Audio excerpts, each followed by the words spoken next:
Thank you. Please be seated.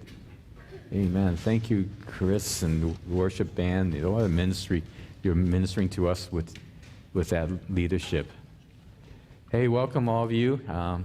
You don't know who I am. I'm Pastor Luke, and I want to welcome all of you to our church. I don't know if you know, but every 10% of what you give to GC2, we give to missions, and we support missions locally and around the world. And today we have just a blessing of inviting Tim, one of our missionaries, and his family to come and share about the ministry. Yeah, Tim. Hey, Naomi. I love you too. Hey, Tim. Tim and Stacey, they're a special couple. The youth know him as Pastor Tim, and he's on staff with Navigators, and we're just thrilled to have him in our ministry, and he's going to share some great things about what God's been doing. Thank you, Pastor Luke. So I guess, does the slideshow work? Okay, cool. Thank you. Appreciate it. Thank you, Art. So basically, yeah, we're just going to share a little bit about what our family does, but usually I come up here and I kind of go off and share and stuff, but today I wanted my family to share because I think I have a different perspective, and you guys heard from me before. So I'm just going to share a little bit of what we do. So next slide.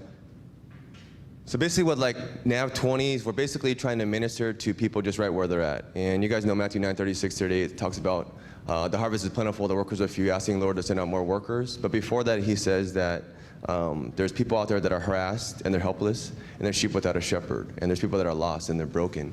And God wants to send us out there. It wouldn't be very special if we just stayed together as a church and we never shared this gift with people that didn't know Christ. And I have a list of just different places that we share in the workforce, basketball court, school, love you. And then you see all these different people, but the reality is most people around us at school and work are broken, they're lost. And what I always pray with my family is that, God's sending us out to be a light, to these people. And so I'm going to let, next slide, thank you, Art. Let my family share. That's just at the Boba place in Mira Mesa. And so I'm going to intro Nate, Naomi, and Stacey. And I think they're a little bit nervous, so cheer them on when they share and stuff. So first I'll intro Nate. So when Nate was first born, he's already a missionary, right when he came out of the womb, I said, hey son, here's a basketball and here's a Bible, you're gonna do it, And when we started being a missionary at UCSD, I would always bring Nate with me in the Bjorn backpack, or carry him in a stroller, and people kind of look at me funny, like, dude, man, you're like a student with a baby? This is so weird, I was like, dude, man, I'm not a student, and he's, it's not tripping out. But he'd always go with me in the dorms, and I wanted him to get a taste of that just when he was a baby, like, hey, there's people out here that are lost. We're gonna go in the dorms, it's a hostile environment, but we're just here to share Jesus. And the cool thing is he started growing up in the UCSD ministry, and he started meeting all these college students. And he started meeting all these people that are 18, 19 years old. And they started becoming friends, and he was known as Baby Nate, because he's a little guy. Now he's like a big guy now.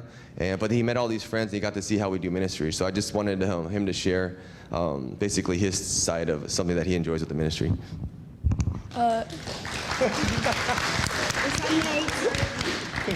I enjoy playing with the kids and helping out with them while their parents do the Bible studies. Okay, cool. So, and Nate's come a long way. I think he's at times I bring him to the basketball court, and he's asked me before, like, hey, Dad, why is everyone cursing here? Why is everyone saying these bad words? And I just tell him, like, hey, this is where Jesus would be, Nate. He would be where people are cursing and people are fighting. We need to love them, and we need to bridge this relationship with them. And he asked me a really good question the other day. Love you. He asked me a really good question the other day at Bible study. He says, Dad, why do we have to feed everybody every week? How come no one brings the food? How come we always got to feed them? And I told him, like, hey, that's a really good question. Like, why do we have to feed these guys every week? I'm getting tired too, But the reality is, we're not trying to get served by other people. We're serving them because God's blessed us, And that's how people see God's love, is when you do something supernatural and you have no expectations for something back. They see something different in the love that you give them. And next I'm going to introduce Naomi. Everyone knows Naomi. She's very passionate, but now she's kind of taking her passion to another level for people. I trained her the other day in Hawaii, and I said, walk up to the stranger and say hi to him and ask him where you're from. And she walked up to him and said, where you from, you know? And she ain't scared of nobody, you know? She ain't scared of nobody right now. And so she gets really excited to go to Panera, Chick-fil-A with me for Bible studies. She gets super excited when people come over. And she told her teacher that I work at Panera and Chick-fil-A because that's where I do my Bible studies. So I said, hey, I'm okay with that, you know? I work at Panera and Chick-fil-A because that's where I do my Bible studies. And I want to ask Naomi, why do you like Bible studies so much? Because I like Bible study. Because when my dad always young me go with safely. Because my mommy's the best and You said you like making friends, remember? they're all different. Okay. So my first time, my family and my mommy is okay, and I have it so much. It makes me happy, and I love you so much because I love me. Okay. And I love you.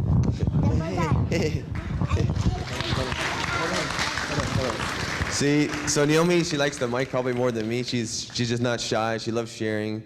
And the thing I asked her this morning, I said, why do you like Bible studies so much? And she came up with a really clear answer. And she said, I like making friends.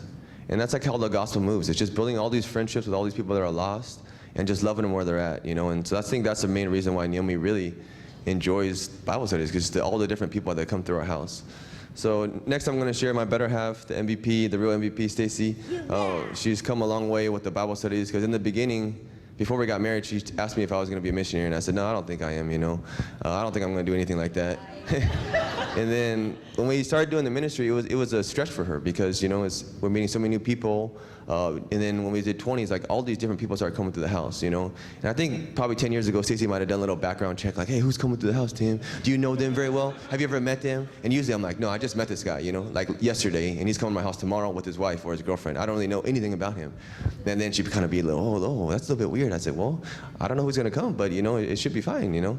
And I think all the different people that come to our house, she's really blessed them, their girlfriends, usually, their kids, whatever it is. She's just made the house hospital for them, watching the kids. And just really come a long way with the ministry, because I know in the beginning it was kind of a stretch for her to meet all these different people. But you know, when you're married, you become one and you kind of do ministry together, and just really bless all the people that come through. So I wanted her to share her side of the ministry with you guys. Thank you. I love you. Thank you, Naomi. I love you too. So I currently have the great pleasure of working with kids as young as toddlers all the way to married couples. And I like to think that when I work with the younger ages, it kind of helps to keep me young and relatively up to date with things. But I have to say, it usually works to Tim's advantage more, because people still mistake him for Nate's older brother. And I've never had that problem. But some of the highlights and opportunities that God has presented for me personally this past year is, for most of you probably know, but I work with Kwan at her Christian Montessori school. And that in itself has been a huge blessing, because I usually teach, but for the first time I'm able to openly share my faith and the gospel with kids in an academic setting. And being able to do that has been really helpful for my personal growth. And it's always so encouraging to see that even though it is a school and it's a business, Kwan really does such an amazing job of embracing it as her ministry. And so I'm learning to do that more, and what it looks like really to be a light in the work environment. So thank you, Kwan. And on a weekly basis, we have kids running in and out of our house all the time, neighbors knocking on the door, which I love.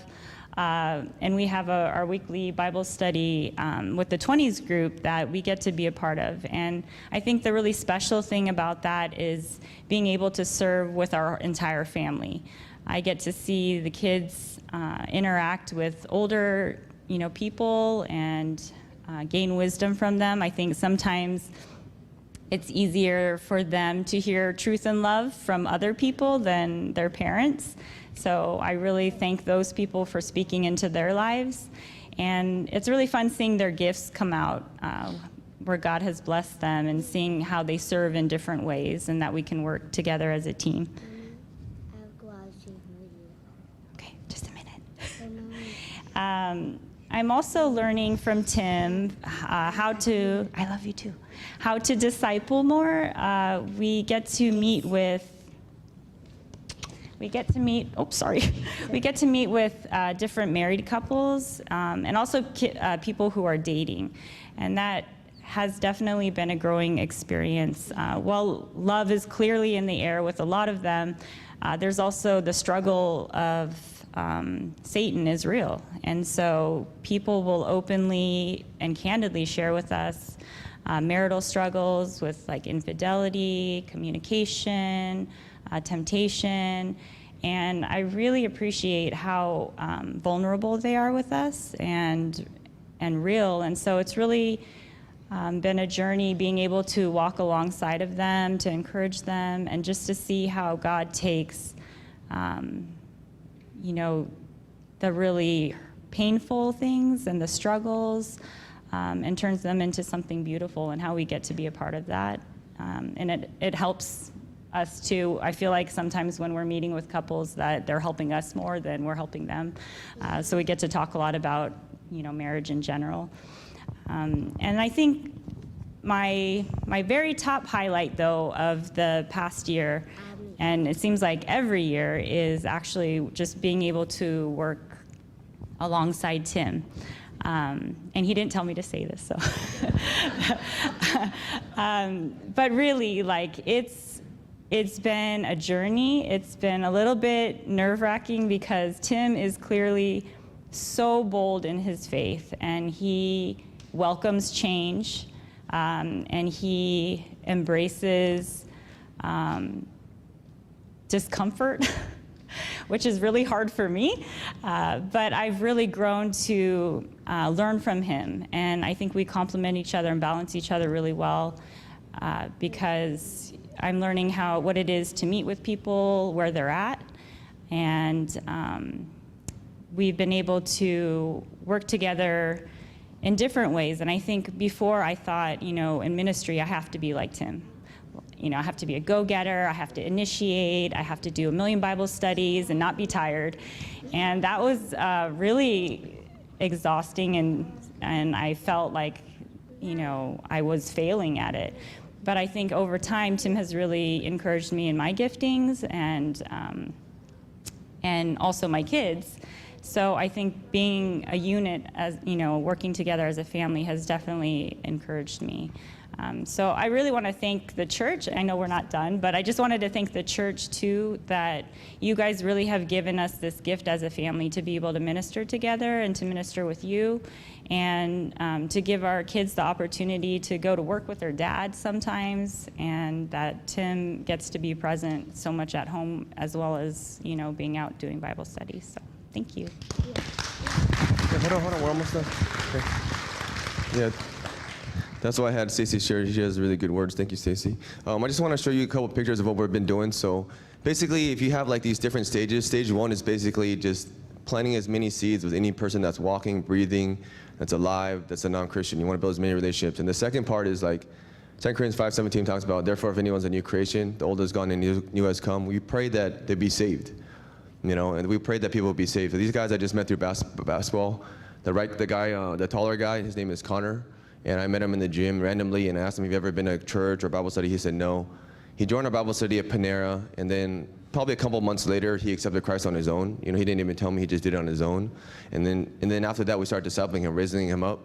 And the next guy is a different story. It's just sharing you with a couple of stories. He has the Cavs shirt now in the middle.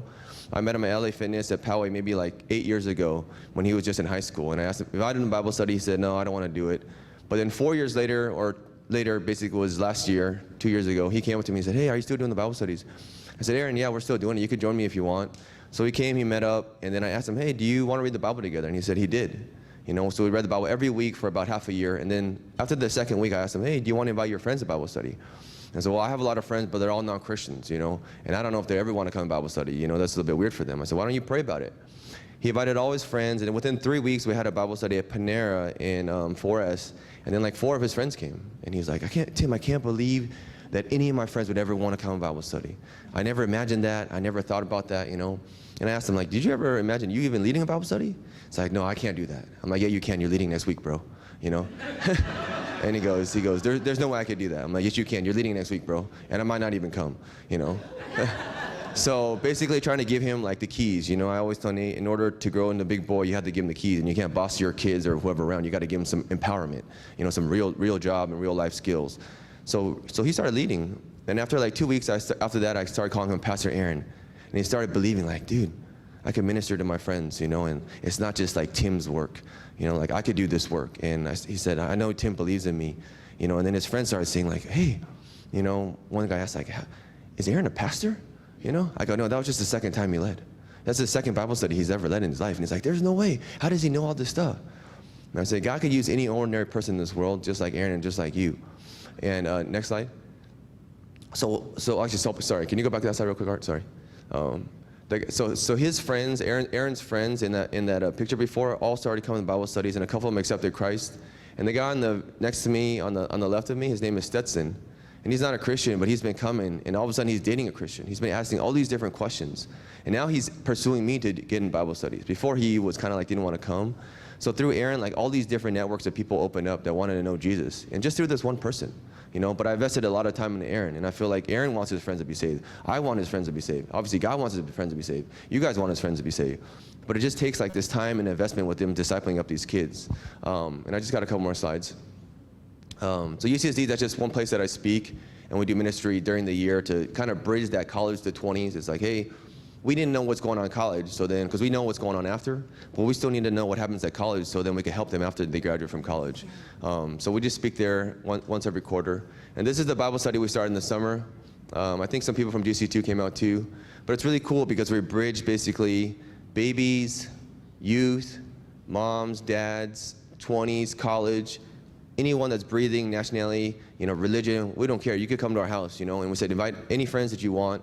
And basically the vision for that is that 1 John 4:12 says, no one has ever seen God, but if we love one another, God's love is made complete in us. So when we love other people, they see something different in us, and they don't just say like, oh, I know Jesus died for me. They actually see and feel that love, because there's no expectations back from us, you know. And I think the community of people that have come is a different community because they want to seek God. But also too, my job as the 20s leader in San Diego is to empower leaders. So people that come through my door, I always say, hey, don't think of this as a normal Bible study. Like look out and say, hey, when I go into the workforce or when I go back to my families or wherever I go, that God wants me to be a blessing to them and minister to them. You know, and we try to have this basically ongoing conversation that God uses normal people just like me and you to change the world. You don't have to be a pastor, you don't have to be a missionary. Like 99% of the world is just normal people just like you. And God wants to use people just like you. And I'll close off with my last slide. Is with, can you go back one, Art? It's with these two guys here, the two guys that holding the babies. They started the ministry with me 7-8 years ago with 20s, and they weren't walking with Jesus, and now they're married, they have kids. And it took almost 7-8 years of meeting with them every single week for the first couple years. Me and Stacey did their premarital, then I officiated their wedding. But the story behind that is that like it just takes time. It takes time to raise kids. It takes time to raise disciples. But at the end of the day, if you spend the time with the child or the people that you're investing in, the vision behind that was Peter's life, that Jesus saw something in Peter that he didn't even see, and he helped him become a fisher of men. And I always tell Thomas and Oda that they're like, I'm not meeting with you every week just to meet with you so that you could be saved. I'm meeting with you so you could help your friends and family become saved. And obviously, I've never been a grandpa, and he's not married, obviously, he doesn't have kids.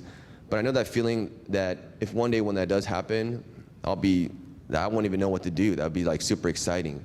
And it's almost like when Thomas goes and shares with his friend Jordan from Jersey Mike's, he started reading the Bible with him, he accepted Christ. I all of a sudden became this spiritual grandpa, even though I'm not a grandpa, you know, but I'm a spiritual grandpa, you know, and I'm only 40, you know, I became the spiritual grandpa, you know. And then if Jordan shares with someone else, then Thomas becomes a spiritual grandpa.